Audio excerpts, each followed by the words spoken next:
صلی اللہ علیہ وسلم کے ادب اور آپ کے شہر کے ادب کی بات کرنے لگا ہوں، اس لیے کہ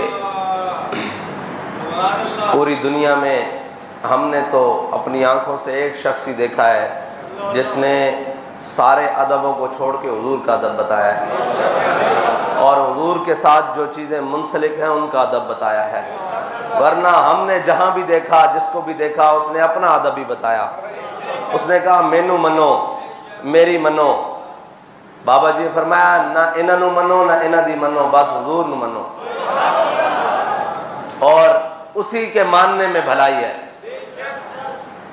اور گزشتہ رات حضور سید عالم صلی اللہ علیہ وسلم کے شہر پاک میں، وہ شہر کہ جس کے بارے میں خواجہ فخر الدین سیالوی فرماتے ہیں کہ باب جبریل کے پہلو میں ذرا دھیرے سے فخر کہتے ہوئے جبریل کو یوں پایا گیا کہ اپنی پلکوں سے در یار پہ دستک دینا اونچی آواز ہوئی عمر بھر کا سرمایا گیا، وہ شہر، اور جس کے بارے میں میرے آقا و مولا صلی اللہ علیہ وسلم نے فرمایا، حضرت جابر بن عبداللہ سے روایت ہے، میرے آقا نے فرمایا مدینہ، شہر مدینہ جو ہے یہ لوہار کی بھٹی کی طرح ہے، یہ میل کچیل کو دور کر دیتی ہے اور جو پاک آئے اس کو مزید ستھرا اور نکھار دیتی ہے، لیکن جن کے دلوں پر مہریں لگی چکی ہو نا، وہ کہتے ہیں بامے جڑے کوڑے تمبے مول مٹھے نہ ہوندے بامے توڑ مکے لے جائیے، ہاں جی، کوڑے کھو کدی مٹھے نہ ہوندے بامے سہمنا گڑ پائیے۔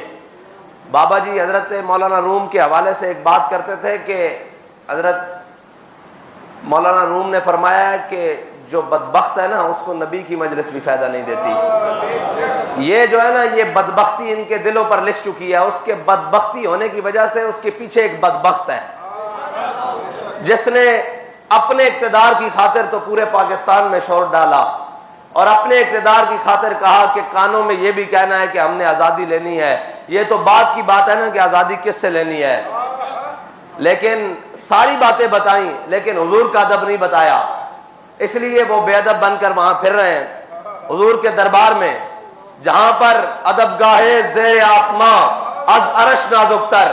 اور حضرت اسید بن عزیر جب حضور سید عالم صلی اللہ علیہ وسلم کی بارگاہ میں آئے نا تو آگے عیینہ بن حصن بیٹھا ہوا تھا، جب عیینہ بن حصن کو دیکھا تو وہ حضور کی طرف ایسے ٹانگیں پھیلا کے بیٹھا ہوا تھا بڑی بے باکی کے ساتھ، تو آپ نے فرمایا مجھے اگر حضور کی مجلس کا حیا نہ ہوتا نا تو میں تیرا پیٹ پھاڑ دیتا، اور یقین مانے اگر حضور کے شہر کا حیا نہ ہونا تو ان کو 100 جوتے لگائے جائے وہاں پر کہ تم حضور کی بارگاہ میں یہ باتیں کرتے ہو۔ لیکن ایک بات ہے کہ جنہوں نے باتیں کی وہ بھی بدبخت، پتہ ہے نا امام حسین کا بدلہ لینے والا مختار سقفی تھا، جب بدلہ مکمل ہو گیا نا تو اس نے بھی لعنت اپنے گلے لے لی۔ یہ کام بدبختی کرنے والے کون منسلک ہوئے؟ وہ بھی ایک بدبخت کے پیروکار منسلک ہوئے جن سے یہ کام لیا گیا۔ لیکن حضور سید عالم صلی اللہ علیہ وسلم کے دین کے لیے، حضور سید عالم صلی اللہ علیہ وسلم کی عزت و ناموس کے لیے جو بابا جی ہمیں سبق دے کر گئے نا، ہم نے اس سبق کو یاد رکھنا ہے اور حضور کے شہر کا اور حضور کی ساتھ نسبت رکھنے والی ہر چیز کا ادب کرنا ہے۔ اور ادب گاہے زیر آسماں از عرش نازک تر اور نفس گم کردہ می آیت جنید و با یزیدی جا، بابا جی ترمیم کر کے پڑھتے تھے نفس گم کردہ می آیت ابو بکر و عمر ایجا۔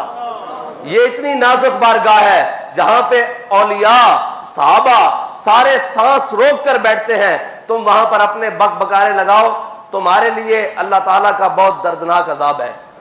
اگر تم حضور سید عالم صلی اللہ علیہ وسلم کے اس شہر کے بے حرمتی کرو اور اس شہر کے اندر اپنے ایک جھوٹے لیڈر کی خاطر، اس کی کیا حیثیت ہے بھائی؟ وہاں تو بڑے بڑے سرور اور تاج والے ایسے سر جھکا کر کھڑے ہیں، تم اس کے لیے باتیں کرتے پھرو۔ اور یہ بھی جو جاتے ہیں یہ اپنی شناخت کے ساتھ نہ جایا کریں، وہاں کوئی شناخت نہیں ہے، وہاں سب حضور کے غلام بن کر جایا کریں۔ جہاں جب یہ وہاں پروٹوکول لیں گے اور یہ ہوں گے تو پھر اللہ تو بڑا غیرت والا ہے نا، وہ سارے پروٹوکول والوں کو بے عزت کر دے گا۔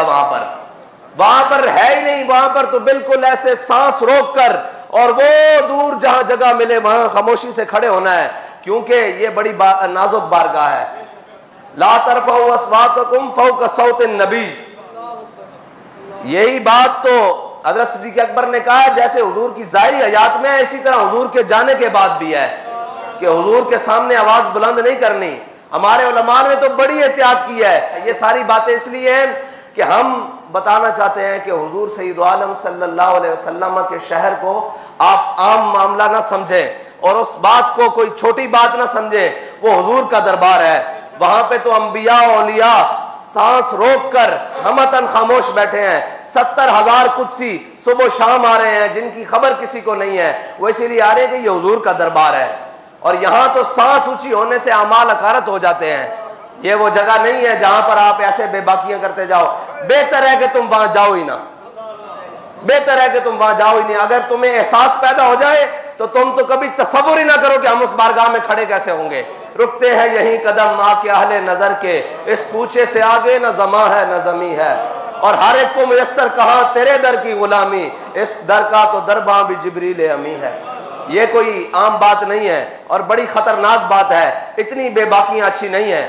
اتنی بے باکیاں اچھی نہیں ہیں. یہ نہ ہو کہ اللہ کا قہر اور اللہ کا جناب جلال وہ جوش میں آ جائے اور تم سب کو بھسم کر کے رکھ دے. تم وہاں جا کر کسی لیڈر کی بات نہ کیا کرو. ہمارے بابا جی نے تو ہمیں نام بھی دو دیا ہے. حضور کا ذکر ہو تو ہم نعرہ وہ بلند کرتے ہیں کہ لبیک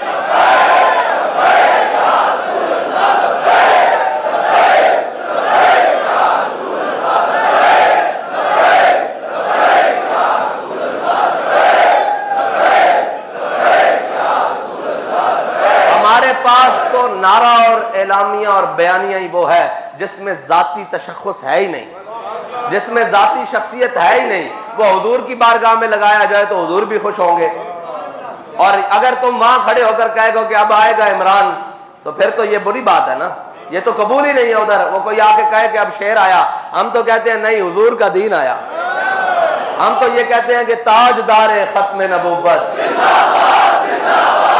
اور دوسری بات, وہ جو وزیر اعظم بن گیا ہے اس کو پھر ایک دفعہ کہتا ہوں کہ یہ ذلت ایسے نہیں ہو رہی. یہ ذلت اس وجہ سے ہو رہی ہے کہ تم کہہ کے گئے ہو کہ میں اس ملعون کے ساتھ مل کر کام کروں گا. تو دیکھ لو سین نبوی میں تمہاری ذلت ہو رہی ہے. وہاں پہ تو چور کو بھی چور نہیں کہا جاتا. وہ تو اعلیٰ حضرت نے فرمایا چور حاکم سے چھپا کرتے ہیں یا اس کے خلاف, تیرے دامن میں چھپے چور انوکھا تیرا. وہاں تو چوروں کو پناہ ملتی ہے, گناہگاروں کو, کیونکہ میرے آقا نے فرمایا شفاعتی لأہل الکبائر, میری شفاعت تو ہے ہی بڑے گناہ والوں کے لیے ہے, بڑے گناہگاروں کے لیے ہے, بڑے غداروں کے لیے نہیں ہے. تو گناہگار بن کر جاؤ نا, غداری تو نہ کرو حضور کے ساتھ. اگر غداری کرو گے تو پھر تم کیا, تمہاری حیثیت کیا. یہاں ابو جہل کو اللہ نے بچوں سے مروا دیا تھا. یہاں تو جناب وہ اگر حضور کے دامن سے وابستہ ہو جاؤ گے تو حبشی غلام ہو, کالا ہو, ناک بھی چپٹی ہو, بلال حبشی ہو, وہ کعبے کی چھت پر جاتا ہے. اور اگر سکا چاچا بھی ہو تو قرآن کہہ دیتا ہے تبت یدا ابی لہب وتب. یہ وہ بڑی نازک بارگاہ ہے, بہت نازک بارگاہ ہے. اس کے اندر کوئی ایسی بات نہیں چلتی. اللہ تعالیٰ مجھے اور آپ کو حضور کا ادب نصیب فرمائے, اور اگر کوئی وہاں چلا جائے تو اس کو باادب حاضری نصیب فرمائے. بس اسی ڈر سے کہ ادب گاہیز زیر آسماں از عرش نازک تر اور نفس گم کردہ می آیت جنید با یزیدی جا. علامہ اقبال نے تو پھر بات ہی ختم کر دی, کہتا ہے خاک طیبہ از دو عالم خوش ترست. کہتے تم حضور کے دربار کی بات کر رہے ہو, ہمیں تو جو طیبہ کی خاک ہے وہ پورے دو عالم سے بہتر ہے, ہر چیز سے بہتر ہے.